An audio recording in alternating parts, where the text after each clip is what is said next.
Hole number 9 at Capdepera Golf. Actually a straightforward hole, but when we look at it from the tee box, then it becomes clear again that that left side is again trouble. So we are again looking for strategies on how to avoid the left side. May that be changing golf clubs, or may that be changing or knowing how to play a curve, or playing defensively. So there is several options that we can try out with golfers so they know which one to play in what way, because playing defensively is a different kind of shot than playing a driver that actually does that. And then making sure we don't end up on the left, because if we end on the left, this is gonna be our scenario for the next shot, which isn't a bad scenario for practice, but we want to try and avoid it, or try and avoid and know how to avoid it. But there's always, our golf courses are always tailored to also teach people how to get out of trouble.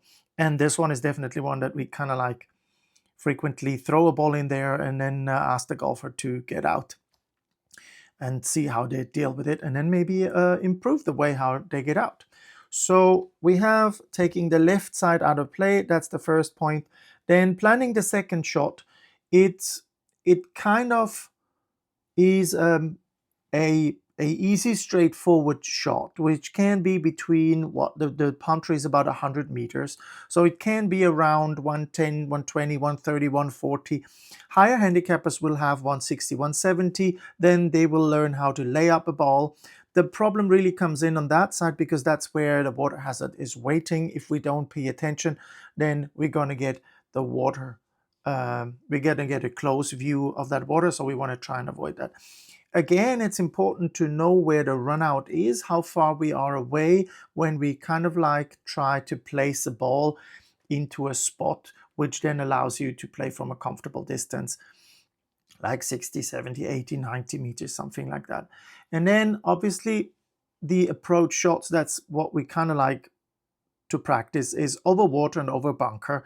It's quite intimidating. So it's also something that the golfer has to learn.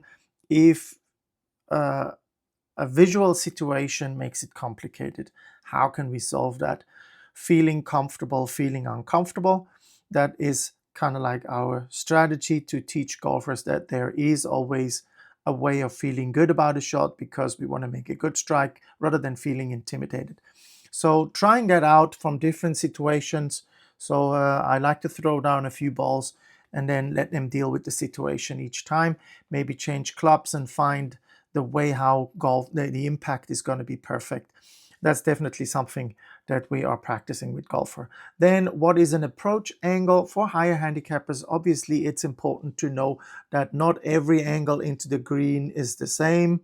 And we kind of like make them see how we use the approach shot, like from behind here, to get a ball further over there, to then be able to have a better angle into the green. That's something that we always work on. Long putts, because it's quite a big green. Also, we have bunker shots that we can practice, which become, for better players, a bit of a problem, because I can place that ball in the bunker so that palm tree is in the way, and then I see what they come up with, kind of what solution they come up with. But it's a rather flattish bunker, but it still requires a good impact. So, and a bit of a strategy, because remember, there is water over that side. So it's knowing where to play and what distance to play to actually have then a better angle into the green. So tons of stuff to work from there. Then putts and chips from around the green. It's always good to know that there is an area around the green which is first cut, semi, so we can drop a few balls there and then try and chip the ball to whatever flag we find. That's definitely something that we like working on with pupils. Then the sand shot, it sometimes is that, or sometimes is perceived that this is a horror lie. It's probably the most beautiful lie you can have if you know what you're doing. So that's definitely something that we want to work with people, with golfers, that they don't fear the bunker. They know what they have to do. They know how to hit a certain spot in the sand. They know how to create sufficient angle of attack to have sufficient sand, so we can then have a typical standard bunker shot that gets out on the green, and from there we putt it back to the green. to the flag. Then a little practice game. I have just seen that I only have it in German, but I'm going to explain that game to you because it's a 9-hole round. You play 9 holes and you only have 4 clubs available.